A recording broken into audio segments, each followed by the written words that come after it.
We're expecting some others, but we're going to go ahead and get started. First, we've got, before we jump into this, we're going to go ahead and take item 1. We've got cards on 1.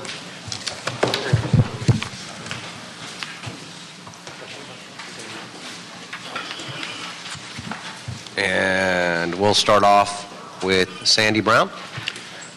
Item 1, Board of Police Commissioners report relative to establishing rules and regulations for valet parking at non-recurring special events at private residences. Good morning. I'm Sandy Brown. I'm president of the Holmby Westwood Property Owners Association.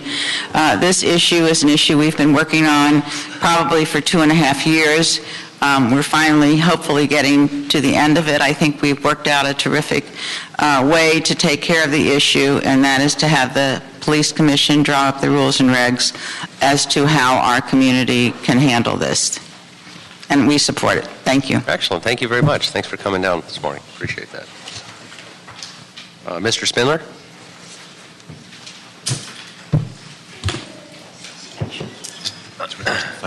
Yes. Councilmember, do I mention the 5-minute limit? Go ahead. Get started. Yes. Well, I mean, in the West Side, in item number 1, we have to allow special events at private residences for all the wealthy people so they can clog up the streets with their valet special parking. Oh, like when Obama comes to town and closes all those roads, so I have to take triple the time to get to work. I really like that. I really like having private residences, having special events and special valet parking. And I move also that it be done for free so the taxpayers pay for it, so the rich don't have to pay for it, because I'm just a slave. And the only thing that I ask is that when I go home after work and you tax me, that you don't beat me too excessively. So that's all I ask for in my time. Thank you, masters.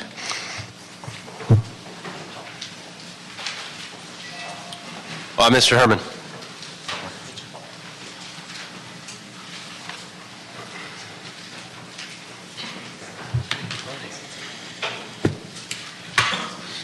Thank you for showing up, Joe. A little late, but arbitrary and capriciously provisions that indicate that LA has a parking problem.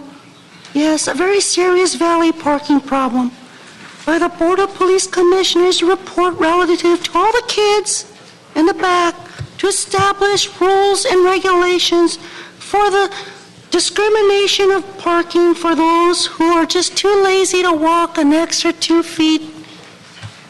Special events at private residence. Don't forget, Obama blocked all our streets for 4 hours and I could not get to McDonald's for my Happy Meal, kids.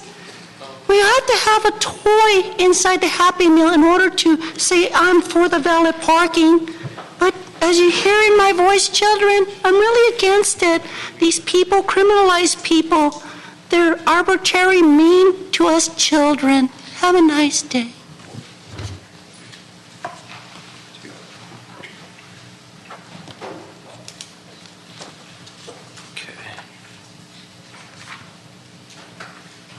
All right, those are all the public comment cards for item 1, and we do have a quorum. Just to note, Councilmember Joe Buscaino, thank you for being here as well. Good morning. Good morning, Councilmember Engler and members of the committee. How are you today? Excellent. Very good. I'll give you a brief background and address our recommendation and then answer any questions you might have. As Ms. Brown indicated, this has been an issue for the Homeowners Association for a period of time. Basically, the problem started with events that would be held north of Sunset, and residents there who would obtain valet services. There were no place to park the vehicles north of Sunset since the fire department put the very appropriate restriction of no parking on certain streets. So what occurred then is the valets that were not required to have a permit, because this is a non-recurring valet location at a private residence, therefore they're an exemption from the current valet ordinance. So the valets would do one of two things. They would pick the vehicles up, drive the vehicles to the Westwood Homeowners Association, park them on the residential street, and then have vans shuttle the drivers back up to the residence where the event is taking place. Or they would direct the party goers to go to the residential streets where they were going to park the vehicle and shuttle those folks up by van. So basically what was happening is all the residential parking was being taken in an area that is not having the special event. So with that, they communicated to their Councilmember Koretz, about the issue. It was first in Transportation Committee, and in committee I was asked to respond because we are the permitting entity for the valet program. So with that, I assigned staff out of Commission Investigation to do a neighborhood impact, and which we did, and based on the information we obtained, attending their homeowners association, interviewing a number of people, and also interviewing the fire department and confirming with them the parking restrictions they have imposed are certainly appropriate, and we have no issue with those at all. What is the solution to this problem in this particular neighborhood? The solution that we have come up with is to amend the current ordinance to allow the Board of Police Commissioners to adopt rules and regulations as we do for a variety of things. We currently have rules and regulations to implement the valet program, our official police garage program, other permits that we issue through Commission Investigation Division. So if the ordinance is amended, the way we see this operationally taking effect, it would only be on a complaint-driven basis, so that individuals could still have their non-reoccurring events at private residences throughout the city. If we receive complaints on an event taking place at a private residence, first we would go out and do a full field investigation to determine, one, is this a real community impact, or is it a singular issue from potentially one neighbor? What is the real magnitude of the problem? If it is a problem, and let's just go back to the Holmby Westwood Association issue for a moment. In that case, what the board rules would say is that if we identified it as a community impact, impacting public safety, quality of life in the community based on the vehicles being parked in the neighborhood as they are currently, that we would require them to have a one-day valet permit. So the valet operator should already have their master valet permit. Right. So that valet operator would bring to the commission their letter of contract with the homeowner who wants to retain their services, saying it's for this date, for this period of time. They would have to identify where they were going to park the vehicles and the traffic route to that parking location. And then the permit would be issued for that one day. We would turn that around very quickly, so there's no process to go through because the valet operator is already permitted. And through this manner, we can control the impact that is occurring in this particular community. And in the 2.5 years the valet program has been in place, this is the only complaint we've received from anywhere in the city. And now we get to the real critical point. How do you define non-reoccurring valet? Well, I'm going to take that and operationalize that in my mind. If there's one a month, that's not non-reoccurring to me. I think it's reoccurring when it continues on a weekly basis and it impacts the quality of life in a neighborhood.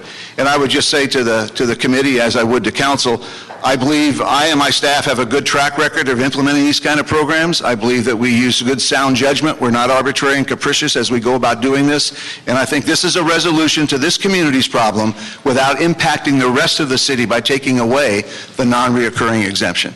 So with that, I'd be happy to answer any questions. Great, thank you very much, and well thought out, and truly appreciate it. Colleagues, do you have any questions on this at all? I appreciate that explanation and detail, as well as Ms. Brown came earlier to testify on this as well. So I go ahead and we'll support that, and that'll be the action of this committee, and move this to the full city council. Yeah, and I understand, sir, it's in council today. Unfortunately, I have a personal commitment. I cannot be in council. Hopefully, there'll be no questions, but if there are, I would request to be continued to Wednesday of next week, but hopefully there'll be none. So that'll be unanimously approved. Thank you very much. Have a great day. Thank you very much. Okay, with that, I've got a number of consent items, too, that I'd like to move forward. We actually have speaker cards on every item, so I'll let you know, for those who are here, unless my colleagues have specific questions, we're actually not going to vote on them as consent. We'll take them for public comment. But if you are here from staff, let you know 2, 3, 4, 6, and on 6, will receive and file the current ordinance and adopt the new ordinance. And 10 and 11. Do any of my colleagues have any questions on any of those items? 2, 3, 4, 6, 10, and 11? Okay, so we're going to take those items together, and then we'll go ahead and take public comment cards on those items now. Council members, for item 4, you have a CO report before you, so when you act on that item... Yes, we'll go ahead and act on that item when we vote on it as a block. Yes, sir. Thank you very much. Mr. Spindler, on item 2. Item 2, communication from the mayor on CO report relative to budget modifications and contracting authorities related to the Mr. Spindler? Department of Homeland Security fiscal year 2013 UASI grant award. If you want to come up, please come up now.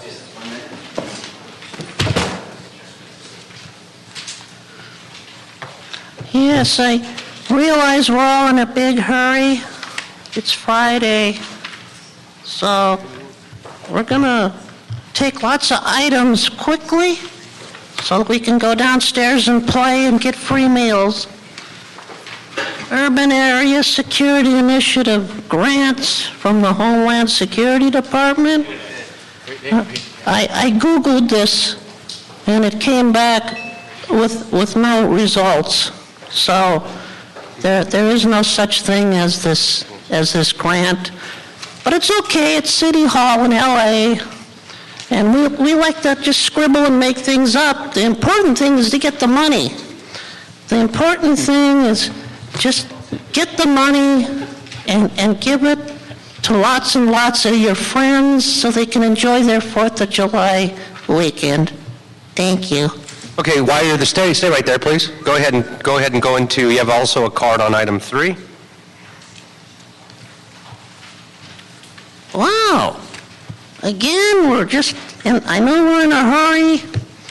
Oh, I Googled it. It's the same thing as number 2, except that it's got $69,500,000 of complete waste, fraud, and abuse. Yay! We get $69,500,000 of play money. Oh, boy. And we call it the Governor's Office of Emergency Services. Oh, boy. You can buy lots of nice shiny trucks and cars, and maybe one of those trucks over there at the Chevrolet dealer that has the hook on the back. It has a hook, and you can go up and you can use it on the weekends. Of course, it's illegal, but you can borrow it and then use it on the weekends to renovate your house, so you don't have to rent equipment. So please vote for this. Thank you.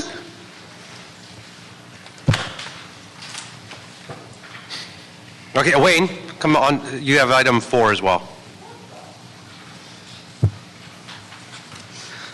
Yes, things are going so fast, and we're giving away. Oh, good. We have another $22 million of free money. Thank you again. Steve Soberoff's Commissioner's Bureau is going to give the LAPD contract with Raytheon. No, I'm against this because that actually will go into cars.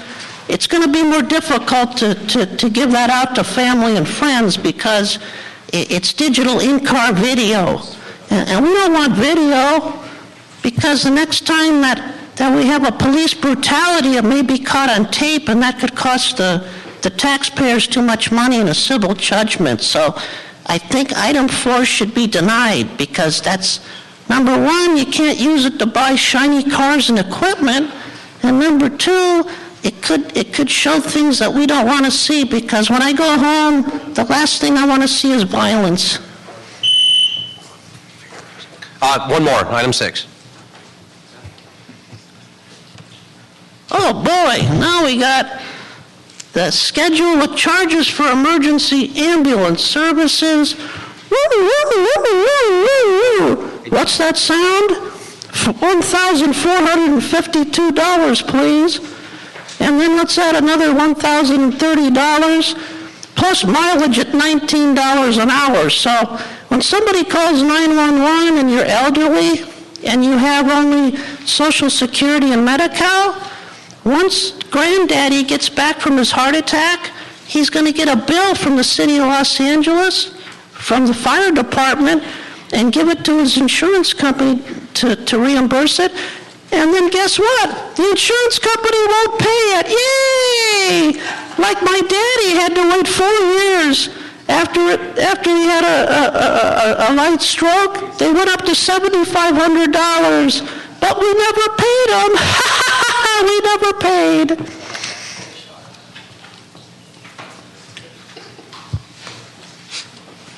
Herman, come on up on items 2, 3, 4, and 6.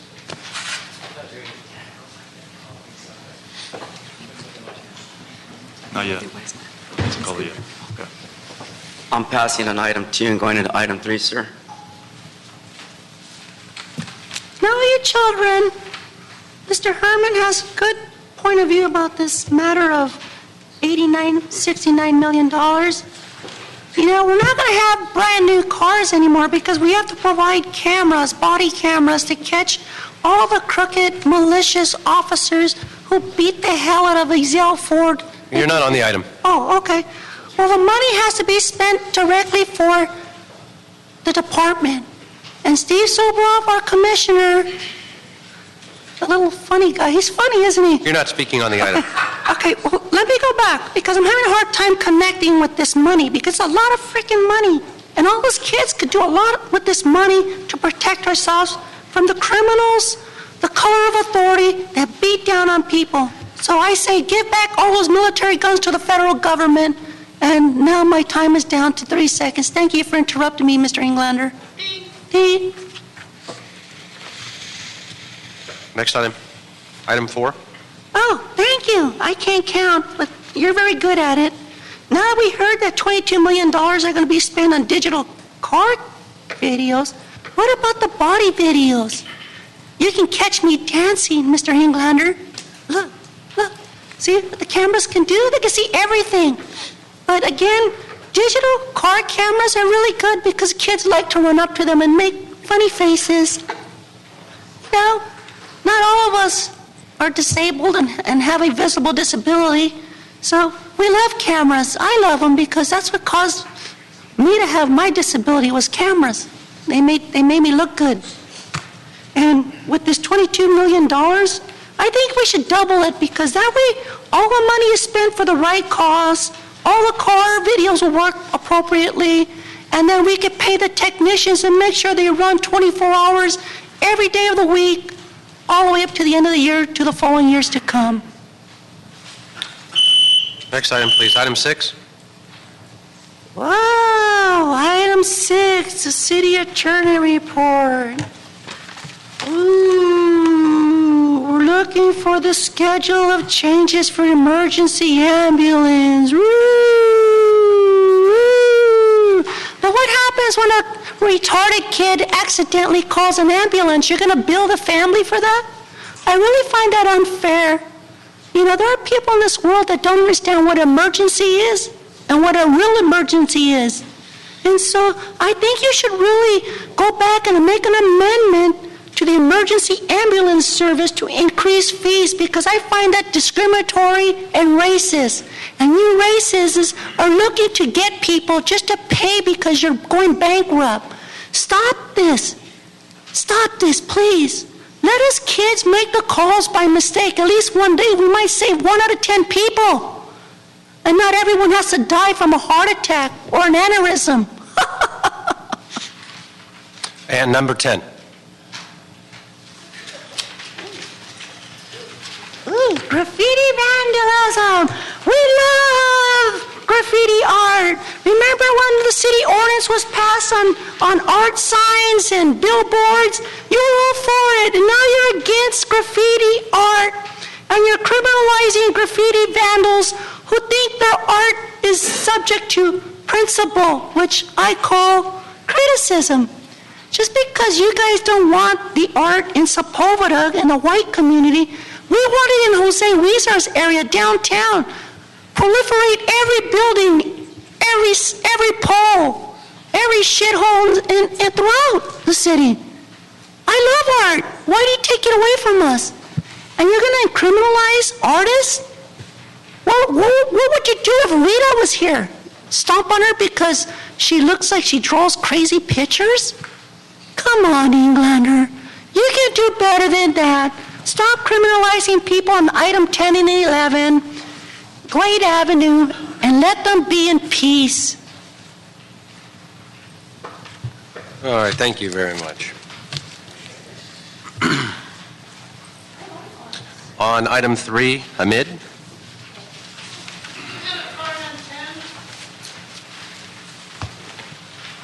And I believe you have a card on 4 as well. Yes, I do, and I have some exhibits for 4 as well. Excuse me, you're disrupting the meeting, so if you're going to shout out in this meeting, you'll be asked to leave the meeting. Thank you very much. You're out of time. Thank you. Can you please reset the time? And I have What, some... you said 1 minute. I'm sorry? You said 1 minute. I thought it was a 2-minute comment. No, it was 2 minutes for, That's my mistake. not general public comment. It's item 3. Okay. Sorry. And then if I have some exhibits on item number 4 as well. Good morning, council members. My name is Hamid Khan with the Stop LAPD Spying Coalition. I want to draw your attention to a report that was released in December 2012 by Senator Tom Coburn, who's a Republican senator from Oklahoma, in which he details an audit that the federal government has done on the emergency preparedness program, which basically since 2003 had allocated close to $40 billion up until the early part of 2012. Within that is a stream called the Urban Area Security Initiative, in which they had allocated up to over $8 billion directly to local law enforcement, I think close to about 65 jurisdictions around the country. But one of the things that Senator Tom Coburn said very clearly is, and I quote, that this grant program has become a parochial pork barrel entitlement program. Now, he's a physician, he is a Republican and a conservative, and he's looking at the wastage of the program. And then he also goes on to say that this report shows that too often so-called security spending is making our nation less secure by directing scarce dollars to low-priority projects. So the question is that, and we can send a copy of this report to your office for your review, and he followed up another audit in January 2015 speaking about the same kind of wastage. The big issue he flagged was that municipalities are increasingly becoming dependable on this program, and they're creating infrastructures and they're creating dependencies. So at some point when this program has been cut back, just Los Angeles and Long Beach area since 2003 has received close to $900 million. So I think this body has to really pay some close attention to that and look at it very closely and scrutinize it as to where this money is going and how this money is being spent. And because we have the senators speaking out that this is a wastage now. So I just wanted to bring that to your attention. Thank you.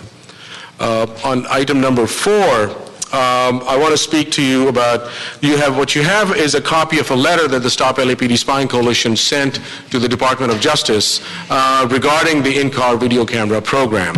What happened was that we all know that in July 2001, this city signed on to a consent decree that Judge Feast has imposed on this thing, which was finally lifted fully in May of 2013.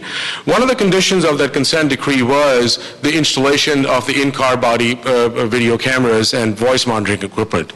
So in 2010, LAPD announced that under phase 1 of the project, 300 patrol cars will be equipped with these in-car video cameras. In 2012, they actually set up a whole protocol that if there's any tampering or any problem with this equipment, the supervisor should be immediately notified. But so this is a timeline. And then in May 2013, Judge Feast lifts a consent decree after being assured that this is a remedy that LAPD is instituting.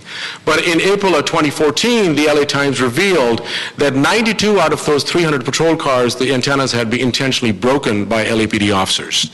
82, and you have a copy of the LAPD, the LA Times report as well. Particularly out of those, let's see, 72 had been 82 had been removed from the Southeastern Bureau, which includes South Central Los Angeles. We had gone to the police commission, we had demanded the investigation, we had gone to the chief and demanded investigation, but nothing had happened. So what we are saying here is that please, and we demand that immediately suspend and halt any contract and fully investigate the sabotaging of the antennas and the sabotaging of the consent decree. And number 2, immediately investigate the failure of the police commission and the chief for the lack of oversight and the failure to investigate this kind of action. So we are in communications with the Department of Justice. We've been speaking with their folks, and we are demanding that they reopen and come back and reinvestigate the violation of the consent decree. Thank you so much. If I can bring up Nadia Khan on items 3 and 4, please. Welcome. Thank you. Hello, good morning. My name is Nadia. I'm also from the Stop LAPD Spine Coalition, and I'm a teacher and a college student. So, in terms of agenda item number 3, basically kind of referring also to this report by Senator Coburn, he states that the so-called security spending is making our nation less secure by directing scarce dollars to low priority projects. So obviously, as the Public Safety Committee here, that should alarm you, is why are we going to then accept more money into doing this? Why are we continuing to police our way out of problems when even the Department of Homeland Security, according to this report, is, quote, unable to establish goals or metrics to ensure funds are used appropriately, and there's no accurate measure of how much safer people are. So from 2003 to 2013, end of 2012, when this report came out, the DHS still had not shown how these grants and how the Urban Area Security Initiative had actually made people safer. So again, this committee needs to urge the city to stop policing our way out of problems. There is no measure as to how people are even being made safer. The Department of Homeland Security, who's supposed to do that, can't even ensure how this Urban Area Security Initiative is making people safer. Again, this is a wastage. We need to be putting our money into more measures that are making people safer. The Washington Post reported that just this year alone, 480 people have been killed by law enforcement. That is not making people safer. And LA has the highest number just this year. So again, stop policing our way out of problems. The police don't need more money. The police already get a majority of the city budget. Even in homelessness prevention, the city gets a majority of the budget. So I would urge you to even look at this report and look at the fact that even the Department of Homeland Security has not even come up with an appropriate measure of safety for this. And for item number 4, so when looking at the issue of these cameras, so we see that, I want to kind of go over this timeline again and show and how, in 2010, 300 of these patrol cars got these in-car recording system. And then in 2012, an order was established for officials to document and report when any kind of malfunction happened. Chief Beck failed to do so. Even when Soboroff told him that there had been this sabotaging of almost 1/3 of the in-car recording equipment, he failed to say anything until the LA Times investigated, and he then confessed it to the LA Times. So basically, if we're seeing that Beck and the LA Police Commission is failing to do so, why is the city going to spend an increase of almost $8 million for something that the police have failed to even be accountable for? The Police Commission has not done the proper oversight it has done. Again, as I said in item number 3, more money needs to be put into other preventative measures to ensure public safety. We need to stop policing our way out of problems. Not only do we need to stop policing our way out of problems, but we need to stop putting money into something that the police and the Police Commission has shown has completely failed. As my colleague said, we are in communications with the Department of Justice about this. They lifted the consent decree, and the abuses and the corruption has continued. So again, our demands are to immediately suspend and halt any contract and fully investigate the sabotaging of antennas and the sabotaging of the consent decree that the Department of Justice placed. Do not give more money when no accountability and transparency have been there. The second demand, immediately investigate the failure of the Police Commission and the Chief of Police for their lack of oversight and failure to investigate this matter. We've been going to the Police Commission, and we will continue to do so. Thank you. So with that, before us, colleagues, we've got on consent with no other cards, 2, 3, 4, 6, 10, and 11. Move approval. Okay, we'll go ahead and moved per Councilmember Buscaino. And we'll go ahead and move all of those items, 2, 3, 4, 6. 2, 3, 4, 6, 10, and 11. That'll be unanimous. And again, with the receive and file of the current ordinance on 6 and adopting the new ordinance, as well as the CAO report on item 4. Thank you. Great, thank you very much. That'll be the order without objection. And now we'll go ahead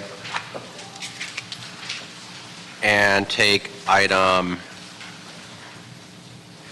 8. And we have 2 cards on item 8.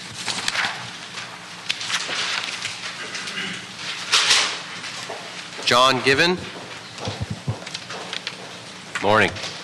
Morning, council members. Item 8, motion Koretz Cedillo instructing the LAFD and the LA Department of Transportation to report relative to the installation of no smoking signs in very high fire hazard severity zones. Good morning, council members. My name is John Given. I live in the Mandeville Canyon neighborhood in Councilmember Bonan's district. Good morning and congratulations. I'm speaking on behalf of the Hillside Federation, on which I serve as Executive Secretary, and on behalf of my own homeowners association, which is Brentwood Hills Homeowners Association. We live right up against the wildfire zone, and all of the Mandeville Canyon is within the very high fire hazard severity zone. Perhaps we should amend the motion to change the name to something more pronounceable. Both of these organizations are closely focused on hillside issues, including fire safety, and both support Councilmember Koretz's motion. Both have also submitted letters to the record in support, and we urge you to recommend approval by the full council. In addition, the Hillside Federation requests that the expired council file numbers 09-1977 and 12-1920 be renewed. Those could possibly be renewed as part of Councilmember Koretz's motion. 09-1977 was to consider amendment of the city's fire and municipal codes to establish safety and fire suppression equipment standards. Currently, the city provides brush clearance safety tips, but doesn't require particular safety equipment be used or on hand. Council File 12-1920 was an acknowledgement by the city that it was not following the code-mandated process to deal with requests from deviations from the fire code by builders. And instead deviations were being determined by LAFD staff, perhaps correctly, but it wasn't following the code. So we just think that the council ought to consider both of those items as well. Great, thank you very much. Thank you so much. And final speaker, Skip Haynes.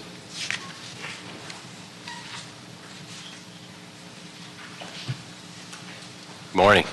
Good morning. I'm Senior Advisor for Citizens Los Angeles Wildlife. I'm in Laurel Canyon. I actually instituted this with Councilmember Koretz and Joan Pellico. I'd like to say we're really happy to see this happen, but what I would like to see happen is the problem with this, there's no enforcement. People are flipping cigarettes, they're doing things. You have ACE. I'd like to see police enforcing this now in the canyons, when they see people violating this. I'd also like to see, I don't know how ACE works. I know there's a pilot program with the police department and animal services. I don't know if parking enforcement comes under the pilot program, but when we have parking enforcement come up to the canyon, which we do very frequently, it takes parking enforcement officers 10 to 15 minutes to get to the violation, and then 10 to 15 minutes to get out of the canyon. I'd like to see them issuing tickets to people as they're coming in and out of the canyon. It's a new revenue stream, and believe me, if people, we have 40 to 60,000 cars a day on Laurel Canyon Boulevard. It's the busiest street in the state.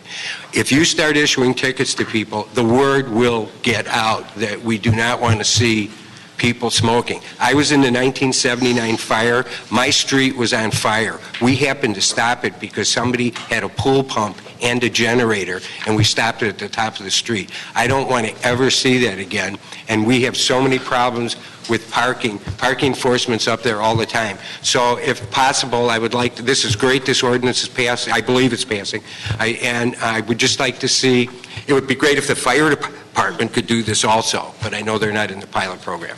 So if possible, I'd really like to see enforcement pushed, especially in view with the whole state appears to be burning at the moment. And I just want to say that Laurel Canyon and the Kirkwood Bowl in particular is the #1 spot in the city at risk for catastrophic fire event and #7 in the state. So I applaud what you're doing, and please try to do enforcement. Thank you. Great, thank you very much. And if I can ask, those are all the speaker cards for item 8. If I can ask the department to come on up. Fire department.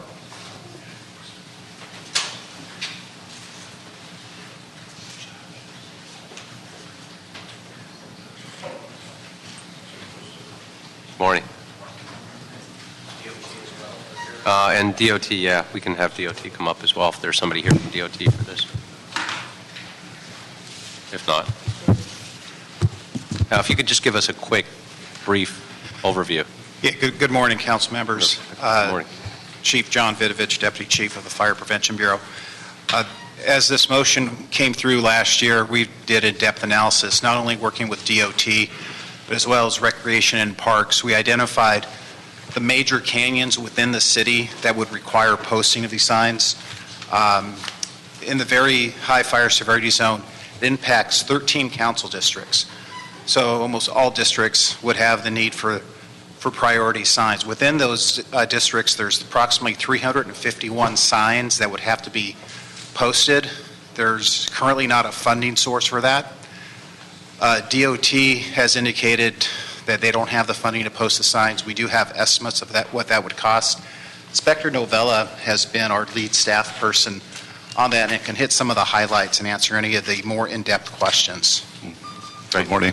I went to a private contractor that the city uses, and a new sign installation ranges roughly from $200 to $310, depending on the location, and maybe $90 to $110 for just a replacement sign if a post is there already. The signs are ready to go. They're updated with the new fire codes. I brought a couple of samples if you need to see them. What I did last year. So the overall total cost for the entire program city-wide, what was the dollar amount? Do we have an estimate? Well, just primary signs at the minimum was about almost $79,000. And what if you replace the ones that are faded? Yes, sir. How much more if you replace the faded ones? I'd have to research that, sir. Does that include the 351 additional signs you just mentioned? These would be new signs. 351? Yes, ma'am. Why don't you pull out one of the new signs, John? And let me just ask the question, under the assumption that the signs are critical because they can't be cited unless there's a sign, is that correct? Is that the issue? Well, they could be cited, but the goal is obviously to continue the education component, because some of the areas that we're talking about are heavily traveled by tourists that smoke, that do not realize we have smoking outlawed in certain areas of the city. Okay. Is that a draft of the sign, or is that the final sign? That is the final sign. Okay. Colleagues, just turn it over for any additional questions. Thank you, Mr. Chair. I've got a few. Thank you for your work on this. This is really a very important piece of work, and important to have the signage, not just for the education for tourists, but also a lot of local folks. Because, as one of the speakers identified earlier, there's a lack of enforcement. Having this reminder to folks that this is a dangerous thing to be doing is important. But even when there is enforcement, these signs are important. It may not prevent somebody from issuing a citation, but I can tell you right now it's going to prevent a judge from doing a ruling.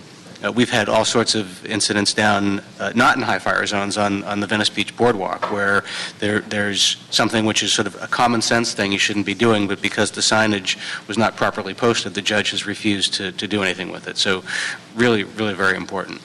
On the list of places where signs need to go, the canyons that need to be listed, I know you've been working with folks in Palisades recently about some high priority areas.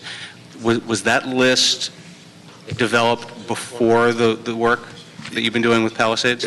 Right. Last year I went through all the districts, fire station districts as well, primary locations, and then I also did secondary locations. And then the Palisades was just recently, I've been going out, and although pretty much everything that I found on my visit out there was probably the same locations that I had come up with. So does the list need to be updated or not? No, sir. Okay, so the locations you've been working on in Palisades are on the list? Yes, sir. Okay. So there's two types of signage. I have another one here, if it's okay to bring up. Yeah, I saw this one, the warning you're in a brush area, but then there's the restricted entry. Great. Yeah, they're So we're talking about both types? There's actually 4 signs, sir. Okay. Yeah, there's... Great. So we're talking about all the different types of signage? Of 4 signs altogether, correct. So I guess to my mind, there's a couple pieces of the puzzle that are missing, not through any fault of yours. One is the funding source to get this done. Yes, sir. And I don't know that we know completely what the funding requirement is. You said about $79,000 for the primary signs, but there's also a need for the secondary signs, and there's a need for replacing the faded signs. Yes, sir. So assuming we move this forward, one of the things I'd ask colleagues is if we can add an instruction for the CAO to work with the departments to come up with a funding source for fabrication and installation of the signs. And also if we could ask LAPD, LAFD, and Rec and Parks to report back on an enhanced enforcement strategy on how to do this, even if it's just some sort of targeted efforts during red flag days and stuff like that. I think that helps get the message out. Good. Okay, I do have just a couple quick questions on this too. First and foremost, and I wanted to ask my colleagues as well, what about the idea of adding on the bottom of the signs, sponsored by, and asking if there's neighborhood councils or HOAs or others that can pay for signs? So if somebody in a group or wants to pay for X, Y, and Z, so many signs, a number of signs, we can add their name to the bottom. Is that feasible? That's a great question, because we have been approached by homeowners associations and neighborhood councils who recognize that there's a funding source that's required. And I don't know, John, if you can speak to which associations have approached you personally that said, hey, we'll fund this, but we'd like the signs up immediately in our area. And I did approach DOT with that last year, and they advised against that, of not having any type of community name on the signs. They advised against it? Yes, ma'am. And that was from DOT. And do you know why? I don't know if it was showing exactly what at the time, if it was favoritism towards a certain homeowners group, but Is there anything, because is there anything in the city charter that prohibits us from having any of these homeowner groups pay for these signs? I don't know. Okay, so, and then if my colleagues are okay with the idea of adding, that the CAO would still report back on a funding mechanism, but for those who want to just get them done right away, that we would allow groups to sponsor them and pay for them and add sponsored by at the bottom. But Mr. Chair, staff just indicated that DOT has advised against that. So I just asked, is there anything that prohibits us from partnering with one of these homeowner groups to pay for these signs? Yeah, we do have other signs in parks that are sponsored by. We do have Adopt a Street signs that are sponsored by. I mean, we've got a precedent for it. They do advise against it because they want to do them all. Okay, so they're just advising against it. Right, but there's an opportunity, and I'm not suggesting that would supplant any possible funding. We should do it citywide right away as soon as possible. I mean, I've got a lot of these high fire severity zones, certainly in my district as well. The last couple fires and major fires we've had have been in my districts. I think this is a great idea to move forward. Having said that, rather than wait, if there's an opportunity to add that, so if any groups want to come in while this is being hashed out, I think that would provide just that opportunity. Yeah. Mr. Chair, if I may, I agree. I don't think we should wait, but they're already a little bit wordy, so maybe the logo, instead of more wording, sponsored by, that's a lot more words, so maybe the logo of the group they may not is an idea. Right, if they have a logo. Okay. Sure. So I think if you can look at that, I think we will support that as a recommendation. And then the last thing on though is there's another moving clause at the bottom, which is that the city attorney be instructed to report on the feasibility of establishing the $1,000 fine for any person cited for smoking in a very high fire severity zone. So I am, by the wording of that, under the assumption that we still have to establish that. Is that correct? Sounds like That's the city attorney to weigh it in? appears that way, Councilman. Yeah, it appears that way. Okay. Thank you for that. So we'll go ahead and adopt this as amended to include the ability for groups to come in and sponsor them, but also ensure that we come back with a report from the CAO on funding and a funding stream and revenue stream to do that as well. So that'll be the order without objection? Okay. Yes. So moved. Okay. Thank you very much. I appreciate that.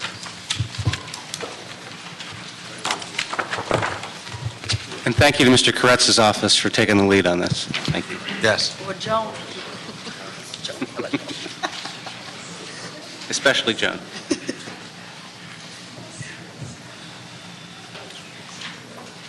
Okay, so we're going to go ahead and take number 9 next, as requested by Councilwoman Nuri Martinez. Item 9, motion Fuentes Martinez Englander relative to requesting the city attorney with the participation of LAPD to report on the status of the recent U.S. Ninth Circuit Court of Appeals ruling in the case of Patel versus the City of Los Angeles. Morning. Good morning. Good morning. Martinez, gentlemen. As I believe the committee is aware, on Monday of this week, the United States Supreme Court ruled that a section of the Los Angeles Municipal Code, specifically Section 41.92, which permitted the examination and inspection of registries without notice at hotels in the City of Los Angeles, was unconstitutional as a violation of the Fourth Amendment of the United States Constitution, which prohibits unreasonable search and seizures. Specifically, what the court held, and I'm going to read from the first page of the decision that Justice Sotomayor wrote. We further hold that the provision of the Los Angeles Municipal Code that requires hotel operators to make their registries available to the police on demand is facially unconstitutional because it penalizes them for declining to turn over their records without affording them any opportunity for pre-compliance review. There are a number of exceptions to the Fourth Amendment's prohibition on unreasonable search and seizures because certain kinds of searches have been held to be reasonable. Most generally, those are with search warrants that are granted with the judicial approval ahead of time. There are also exigent circumstances that can justify a search without a warrant. And administrative searches are allowed under certain specific circumstances. The position the city took, and we believe correctly, is that this search, this inspection of the hotel records, is an administrative search.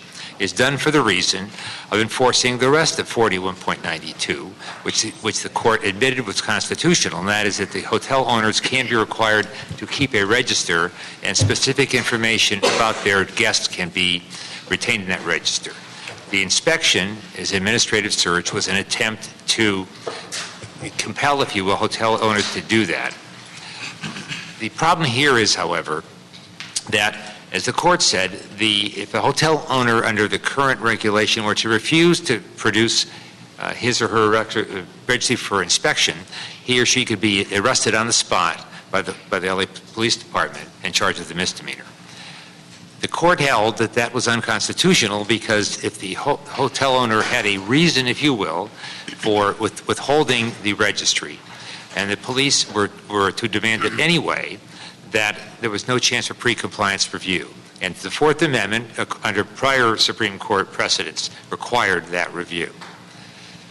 The difficulty we face now, then, is because they did suggest, Justice Sotomayor suggested the ruling was narrow, and there were a number of ways that the LAPD could comply with the pre-compliance review requirement. For example, the court suggested that an administrative subpoena could be used. And they suggested the administrative subpoena could be issued under prior Supreme Court precedent by the agency and served on the spot. That is, by the Los Angeles Police Department by essentially submitting a form to the hotel owner at the time the inspection was demanded. The rub is, if the hotel owner refused to inspection at that point, some review by somebody, a neutral the judge, but not doesn't be a judge, but a neutral decision maker has to occur before any action can be taken against the owner of the hotel. The idea now is to try to craft something that will allow both some pre-compliance review and will allow the Los Angeles Police Department to have an efficacious manner of inspecting the records. Because we can certainly craft something that's constitutional, but it may not work. What we've been doing since Monday is trying to determine what kinds of pre-compliance review would be constitutional, so we can work with the department to determine if those constitutional approaches would also meet the needs of the Los Angeles Police Department, because obviously the goal of this municipal code section ultimately was to inspect the records to determine if they are evidence of any criminal activity. The trouble is we can't establish probable cause for criminal activity until we inspect the records. And that's the reason, in essence, the Supreme Court has required pre-compliance review should the hotel owner refuse to allow the LAPD to inspect its records. This is tricky. We are working with the Los Angeles Police Department, but we aren't there yet in knowing what we can do that's effective for them and what's constitutional under the court standards. So that's, frankly, Mr. Chairman, committee members, that's where we are. Okay, thank you. I'd like to turn it over to Councilwoman Martinez for questions and follow-up. Right, well, you know the reason why I'm a co-sponsor of this motion. In my district, we have a number of motels along Sepulveda Boulevard and even on Lankershim and San Fernando Road, which are a magnet for sex trafficking and a lot of times headquarters for the pimps who actually work out of some of these rooms. And so this is pretty devastating for communities like Van Nuys and Sun Valley, North Hollywood, who have to deal with this issue every day, and particularly the minors who are the victims in all this. So do you recommend that we change the current ordinance? Is that what you're working on? Is that what we're talking about? This week you spent some time looking at the ordinance and see what we need to do to tweak it? That's exactly right, Ms. Martinez. What we are trying to do, the current ordinance has been held unconstitutional. It cannot be enforced now because the Supreme Court is a court of last resort, and they've held that what... But I thought we could still ask for the motel registry. You can still ask.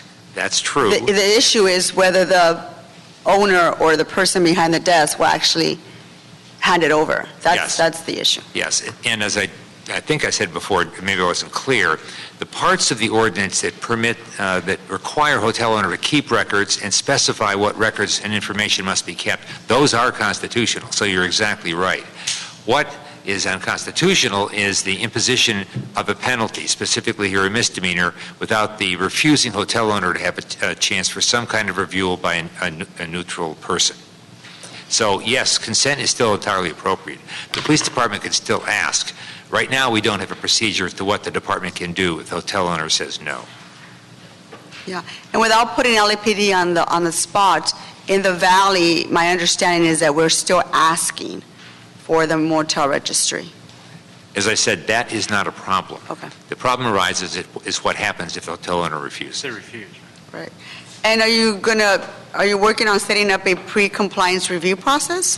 Yes, for the entire that's department? required under the Supreme Court's holding. We have to do that. We hope it can be as simple and as efficient as possible so that LAPD can, in your district and others, Ms. Martinez, conduct the kind of inspection of hotel records that is so important for the reasons you mentioned. Mm-hmm.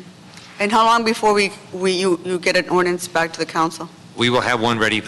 Well, we have to be requested by the council, which I would hope this committee would. I hope we can do that today in committee. Request the city attorney to come back with a amended city ordinance? That's what I was planning on doing as well. So yeah, we would, because of the way procedure works, it'd be better if this committee recommended to the full council and they at your next meeting requested that so we can have something ready for you when you return from your recess. Okay, so we can do that today. we have either option. We can actually just do it by committee and ask that you bring it back to committee. Well, we're going to do it, Mr. Englander. However, rather than putting another item on the council agenda, sending it to council, having it come back here, it's the same difference. Understood. It works both ways, either way. Okay, understood. Great, thank you. This is a side question. I'm sorry, Mr. Buscaino. Yeah, go ahead. Are we also looking at, we were also challenged in court in terms of impounding vehicles? When we go out and do these task force or we arrest someone for solicitation, there's also been a ruling in terms of we're no longer seizing people's cars upon arrest. Are you looking into that case as well? Not to my knowledge. We haven't been requested to. I mean, we certainly can do that. Yeah, our office has been working with the city attorney's office. I don't remember who we're working with. Someone else in your office, okay. But that's another issue, another tool that we can use to try to deter folks from coming into, for example, parts of my district to solicit. You also impound their vehicles upon time of arrest. So I thought it was you. No, it's not. I think Ms. Gonzalez knows who's involved. But that's another piece of this that I'd like to work on with you. Absolutely. That's an important enforcement tool. It wasn't a part of the Patel case. Right. But to echo some of what the Chief Deputy was saying, the Supreme Court itself, I want to quote just a sentence that sort of tees up how vexing this can be for us in the City Attorney's Office. The majority said that the court has, quote, never attempted to prescribe the exact form an opportunity for pre-compliance review must take. That means the Supreme Court is telling us, you figure it out. We can't give you guidance on specifically what the pre-compliance review regimen should look like. So we are wrestling with something that is both constitutional and practical from the standpoint of the department. But we have our best and brightest on it because I agree with you, Councilmember. It's very important. Thank you very much. Thank you. All right. Thank you, Mr. Buscaino. Thank you, Mr. Chair, and thank you, Nuri, for being a champion on this issue. This is, I know I speak on behalf of the hundreds of senior lead officers, narcotic and gang officers, when I say how these records checks, inspections are just an invaluable tool in response to the quality of life that impacts our communities throughout the city of Los Angeles. And what I have found in my experience as a SLO is building a relationship with the property owners, with the motel owners. Oftentimes, though, and this is why we're here today, we have a number of motel owners who are absentee owners who can care less about the quality of life in the neighborhoods that they serve. And therein lies the importance of building relationships and trust with the property owners. But I know this is an important tool that we use, and I struggle with the decision that the Supreme Court made on this being unconstitutional. But it's an invaluable tool, and I just direct and encourage the City Attorney's Office to steer the course and work alongside the Los Angeles Police Department to come up with something that's constitutional and reasonable so that we can go back to our communities that we serve and say this is, and be responsive to these quality of life issues that are impacting our communities across the city of Los Angeles. So stay laser focused on this and hope we can come up with a solution. We understand, Mr. Buscaino, and that's exactly what we intend. Thank you. Colleagues, any other questions? Okay, so we'll go ahead and then vote to ask the city attorney to draft a new ordinance and come back to this committee reflecting on that. And then also if you can report back when that comes back on the impound issue as well. We will do both, Mr. Englander, yes. Or Ms. Martinez. And then that'll be the order without objection.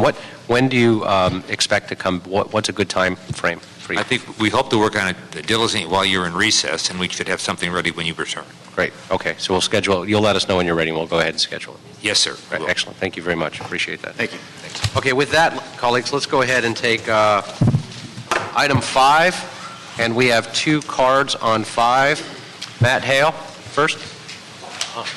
Item 5, City Attorney report and ordinance adding section 55.21 to Chapter 5 of the LAMC to require handguns located in a residence to be kept in a locker container or disabled with a trigger lock. Thank you, Mr. Chair and members. This is a common sense measure to require law-abiding gun owners to secure and store their firearms safely when not in use. The ordinance addresses the tragedy of entirely avoidable deaths and injuries that result from irresponsible and improper storage of handguns in homes. Far too often, handguns are left loaded and unlocked at home where they are easily accessed by children, by family members and visitors who should not have access to them, and even by home burglars. About 11 people die every week from accidental gun deaths, and almost 55 individuals every day commit suicide with a firearm.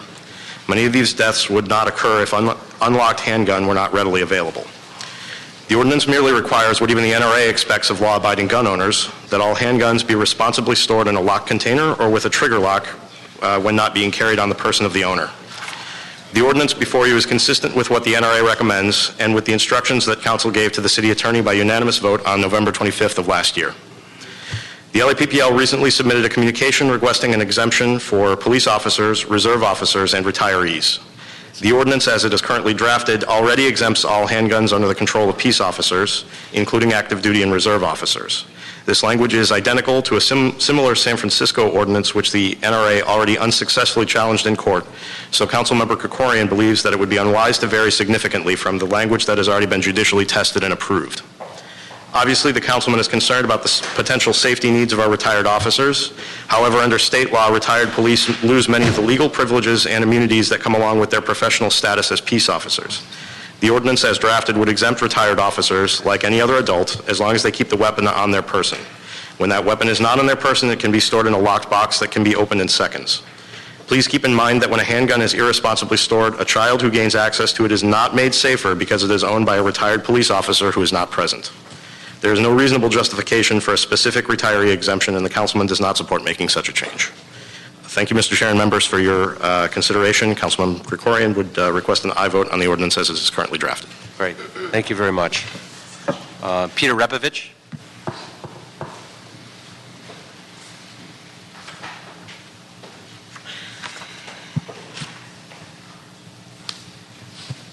Good morning, everyone. Thanks for giving us the time. This is a really important subject, and first and foremost, we want the public safe.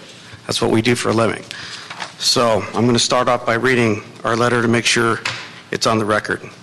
Los Angeles Police Protective League regretfully must oppose proposed city ordinance 141553 unless it is drafted to exclude all active, all retired, and all reserve peace officers.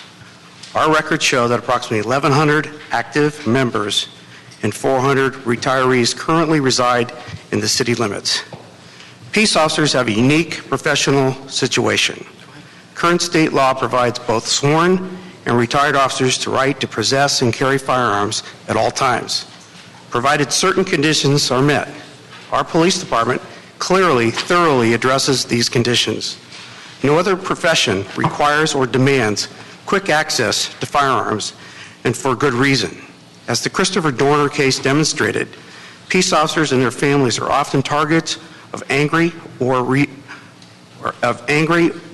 violent predators. Quick access to an officer's firearm can be the difference between life or death for that officer, their family, or innocent civilians who may come in harm's way. Carrying out our sworn mission to serve and protect is handicapped if our officers are restricted by this ordinance. But our job is made far more dangerous as well.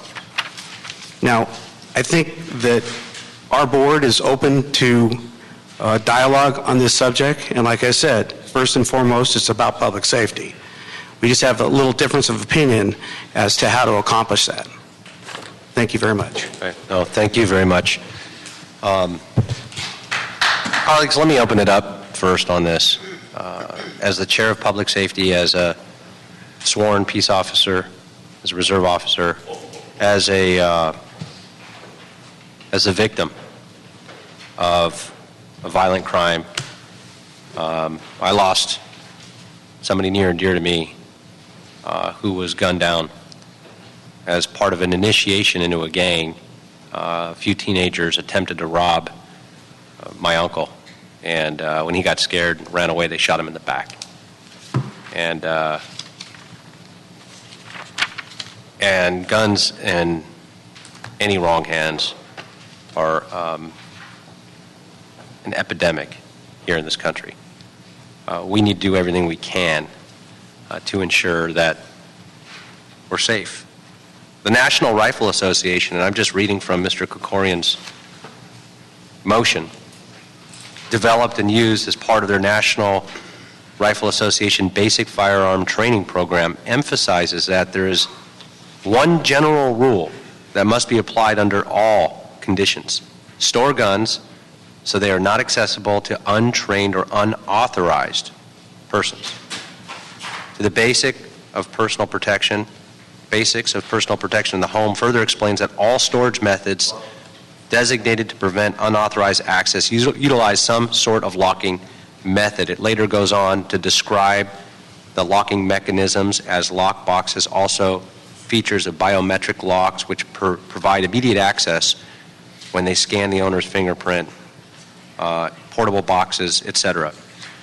These are readily available, off the shelf, very safe, and in fact, every gun that is sold and purchased comes with a lock that just needs to be utilized, from my experience.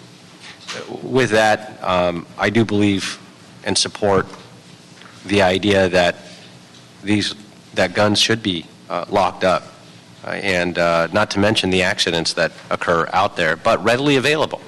And you think about what immediately and readily available means. I lock up all my guns with biometric scanners, and they're immediately and readily available. With that, though, and recognizing also the balance of law enforcement and the balance of the position of the Police Protective League, these are the folks that actually put their lives on the front line to protect us, and then they go on to represent the ones who put their lives on the front lines to protect us.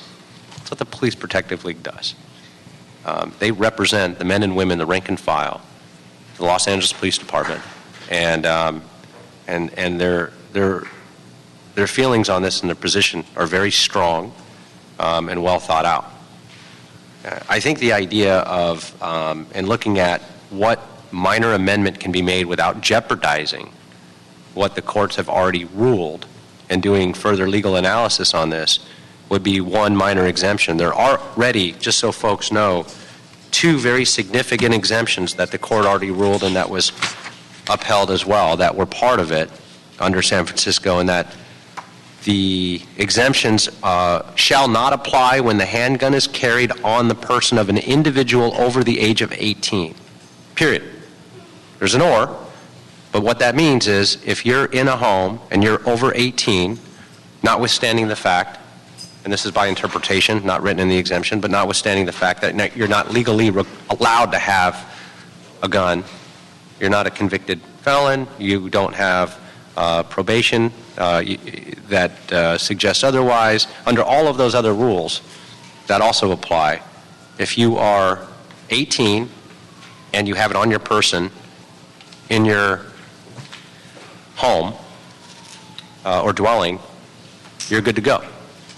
It also says, and further goes on, or under the control of a peace officer under Penal Code Section 830. So there's a little gray area, and those are the CCWs. CCW is a permit to carry a concealed weapon.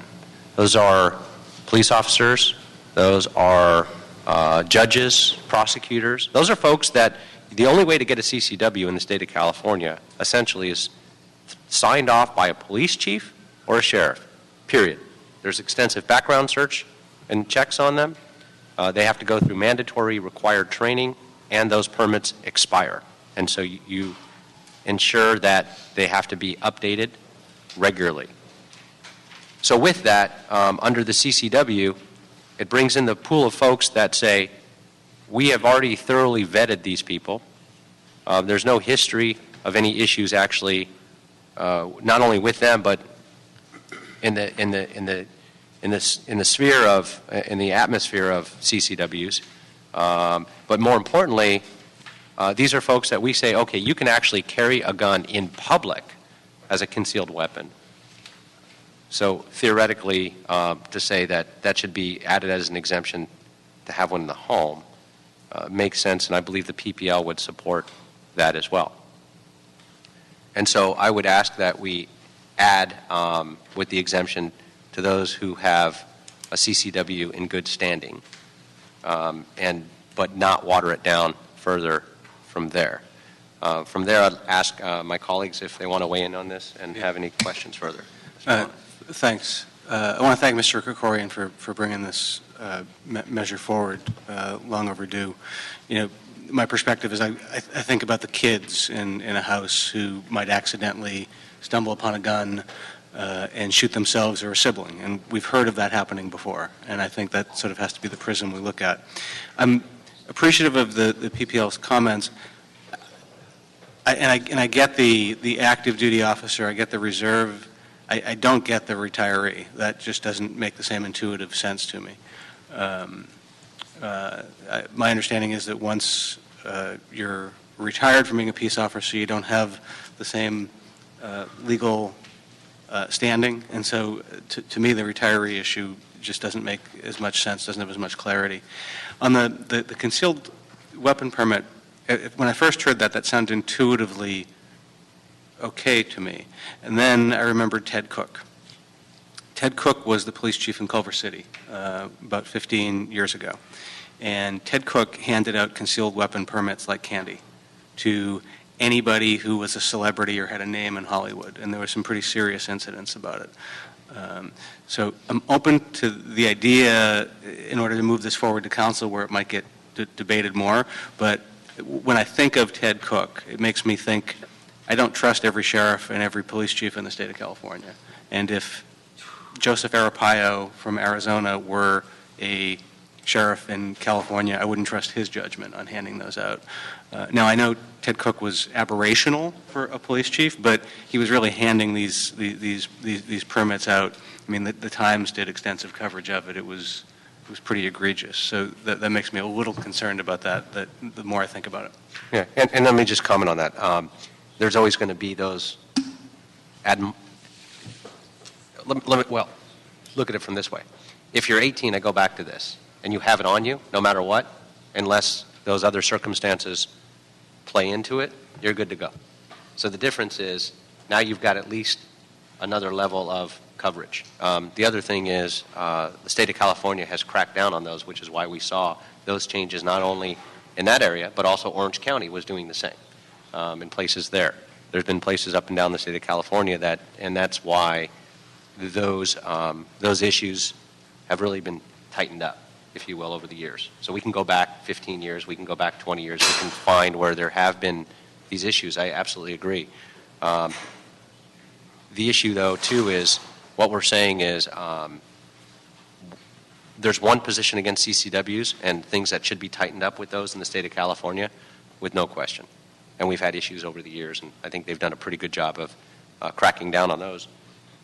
More importantly is the CCW issue is you're allowing somebody to carry it virtually anywhere in public. We're talking about those that have gone through the background check, that you've got accountability with a police chief or a sheriff who've been elected or appointed to at least you've got the background checks, fingerprinting, all the things that go along with it, the registration. You're always going to have some kinds of issues. That's why I'm very careful in suggesting that be the only added exemption. And with that, colleagues, any other thoughts? I also want to thank Mr. Krikorian for this important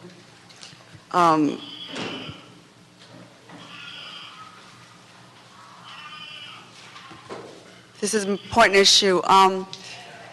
You know, I struggle with this because my daughter's 6 years old, and, you know, they are now asking to have sleepovers or go to a friend's house, and I even get uncomfortable with the fact that some of my family members own guns, and how uneasy I feel for my daughter to go over his or her house and hang out, even for a birthday party, because there's not a year that goes by that we don't hear of an incident. We just heard a couple of weeks ago a little boy who accidentally shot himself with his father's firearm. And so to me, some of this is just common sense. I don't know how difficult it is to lock your gun when you get home. I just don't see honestly what the big deal is when it comes to saving someone's life. If you happen to have a birthday party, if you happen to have your kids' friends come over, isn't that just a responsible thing to do, as opposed to have to go to another child's, funeral because of an accident due to a firearm. I just think that as adults and as parents, we've got to do what's right. And this is absolutely what's right. Whether you are a retired police officer or an on-duty police officer, I just think it's the responsible thing to do, to lock your firearm at home, because you just never know. And, I'm willing to listen to what you're talking about, the CCWs, but I feel so strong about this in terms of our adult responsibility to protect little kids who get into the weirdest places in your house. I mean, it's incredible how curious and how fast they move. And the last thing I want to do is be voting on something that, can potentially protect a kid, in someone's house. So I'm willing to continue to talk about it, but as of today, I'm not willing to amend what's before us. So. Got it. Again. Thank you, Mr. Chair. And thank you for this good dialogue and debate on how we move forward on this ordinance. I feel our ordinance is targeted to the irresponsible gun owners that make accessible their guns to kids and potential burglars for given access. And oftentimes, in my years with the LAPD, I've unfortunately responded to calls that involved accidental shootings from all ages. But the issue, and I want to second your motion on amending this to include those who carry concealed weapon CCWs. The issue with anyone who wears a badge, both present and the past, are police officers. They will forever be police officers. And I'm just looking at their personal safety, because even our retired police officers have handled investigations in cases that potentially can be targeted. And something that I would support and move forward on, even retired, active, reserve. We have to be sensitive to those who wear the badge, both currently and who have served our city and live in the city, that those who are retired as well. Okay. So what we'll go ahead and do is we'll ask the city attorney to redraft the ordinance with the exemption of CCWs and bring it back to this committee so we can look at it and discuss it. No, we're going to ask we'll ask the city attorney to redraft the ordinance with the CCW exemption and bring it back to this committee for further discussion as an amended ordinance to include the exemption of CCWs and get further input from the PPL on that as well. Okay. All right, so then that'll be the action of this committee. And what's the timeline on that? We'll give them 30 days.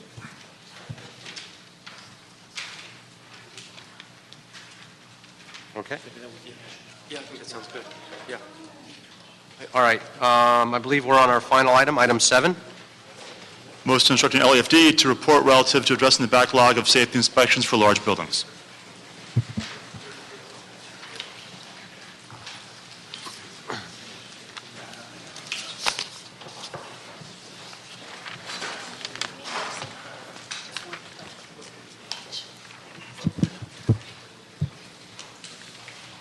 Morning.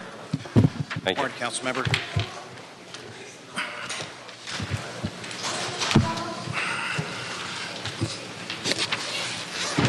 I know we're on short time to get down to council. This is a critical issue and one we're going to keep coming back on.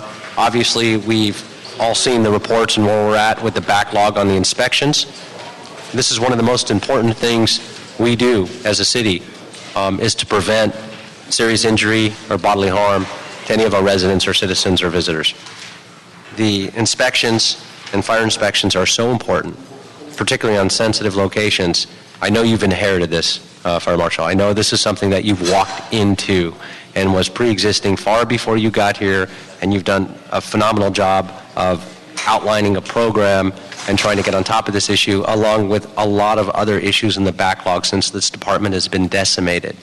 This committee is here to commend your proactive approach but is very disappointed in the years of backlog that has occurred in an unfortunate situation where this city, before I was on the council, or any of my colleagues that are on this committee were on the council, inherited a lot of these backlogs and departmental shortages, staffing shortages, firefighter shortages, and that's created this horrible situation we're in. And moving forward, though, I'd look at being proactive and saying, what additional resources can we bring to the table? How can we prioritize and put a plan together? And what's the timeline to catch up on the backlog? Thank you, Councilmember. John Vidovich, Deputy Chief, Fire Prevention Bureau. This is Assistant Fire Marshal Kwame Cooper. A few weeks ago, I presented the report to Fire Commission to provide an update on our overall analysis since I've been the Fire Marshal and some steps required and support we need in order to grow back the Fire Prevention Bureau specifically. In that report, I identified that we analyzed that we are over 9,000 inspections past due for inspection. That means over 1 year old. The other part that we identified is over 600 of those inspections were over 5 years past due. And I think those correlations to the past due inspections is truly a direct relation to the unprecedented cuts that the Fire Prevention Bureau took within the last 7 years. Ultimately, we lost 22 positions, fire inspector positions, as well as 11 civilian positions, which of course are critical as the support staff. Mid-year budget, Chief Terrazas was successful, and the support of this council and the mayor's office to get 5 additional inspectors restored. My report is asking for 7 inspectors immediately to be added into the budget. I also requested that 8 of the current vacancies, we have an active inspector list, we have 8 current vacancies, and that we're allowed to promote into those positions. It's my understanding that the managed hire component is going away, which I'm real thankful for, because through that process... Now, let me just intervene very quickly. The request on those inspectors, the promotions and the backlog, were those already approved in this year's budget? Is that what you're suggesting, or they were not? No, the promotions are. Those are funded authorities that we just need to fill. 7 additional inspectors were truly analyzed through the fire stat process. We recognize that in order to come back with a sensible grow back from the Fire Prevention Bureau, we're not going to ask for the 22 positions that were eliminated. We wanted to have a thoughtful mechanism using data to show where we have critical needs, and those critical needs we identify are within our industrial commercial section, in our Coupa section, and again specifically in our schools and churches, where those are state mandated inspection, and that's the area where we are most egregiously behind. Do we have a dollar amount or CAO report for those 7? Those 7 inspectors, yes, sir.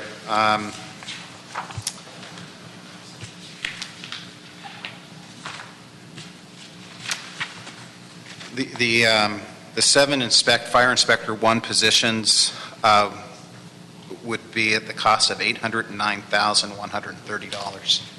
Okay. And then the other question I had is, have we looked at the idea of bringing in, on a temporary basis, retired LAFD to catch up on some of this backlog as contractors, contract employees, just to offset the, have we looked at that?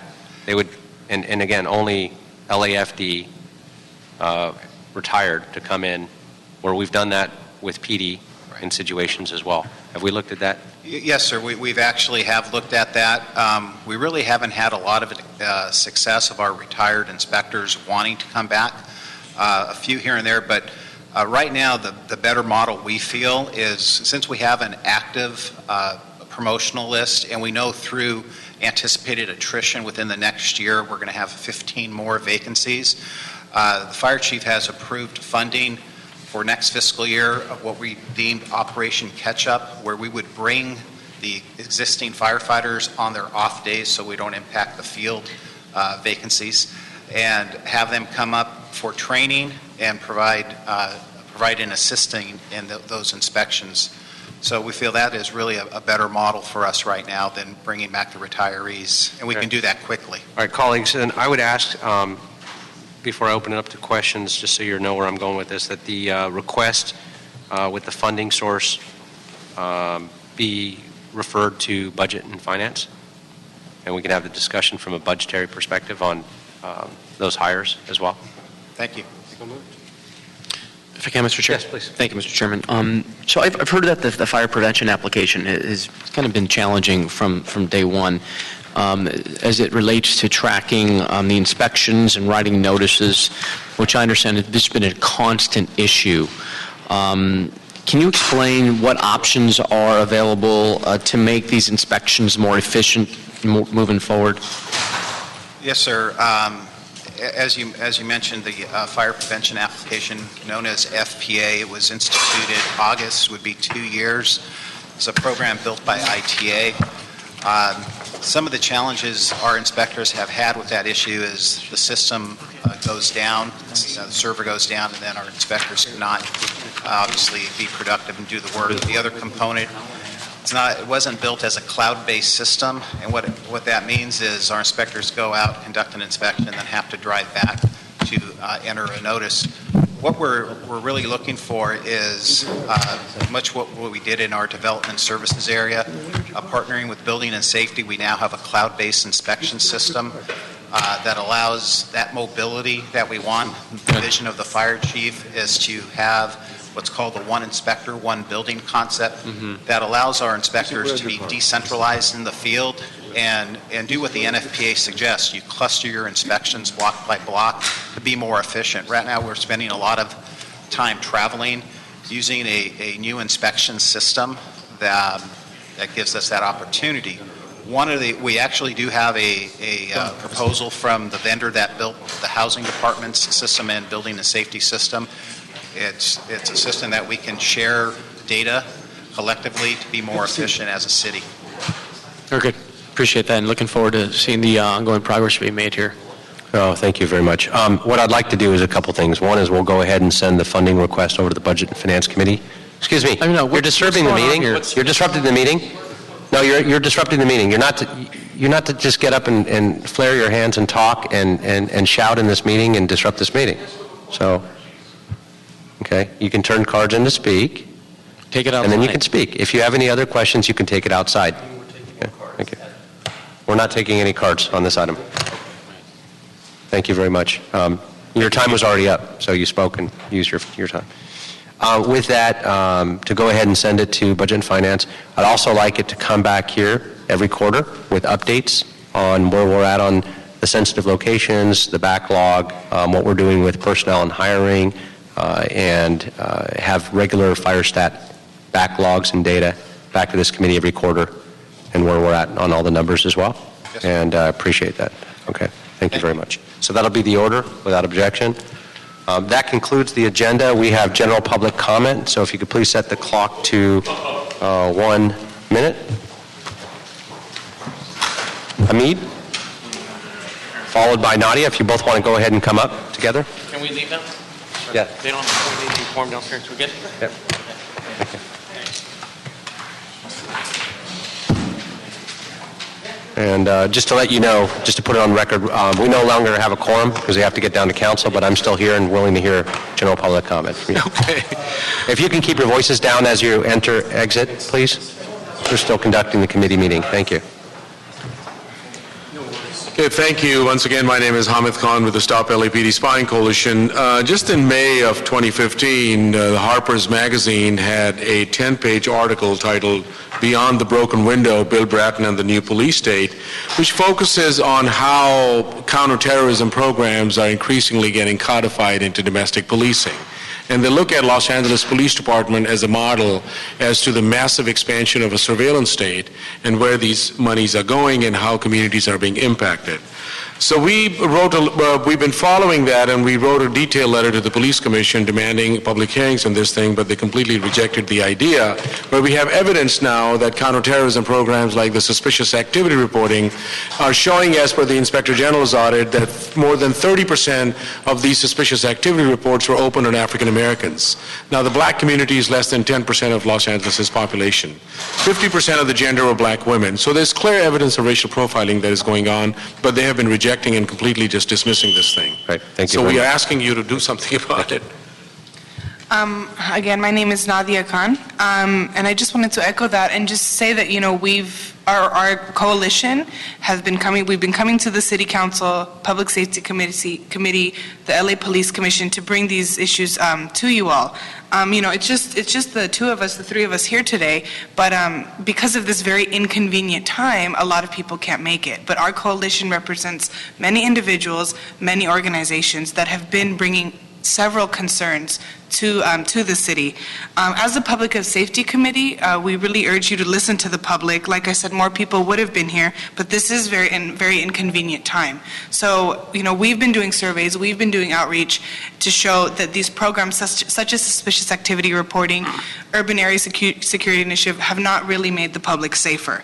What will make the public safe, as I've said before, is to stop policing our way out of problems and put money into things such as youth centers, mental health, drug rehabilitation, equal access to positive and healthy programs equally in both wealthy and poor communities, and increased accountability. Thank you. Wayne? Thank you.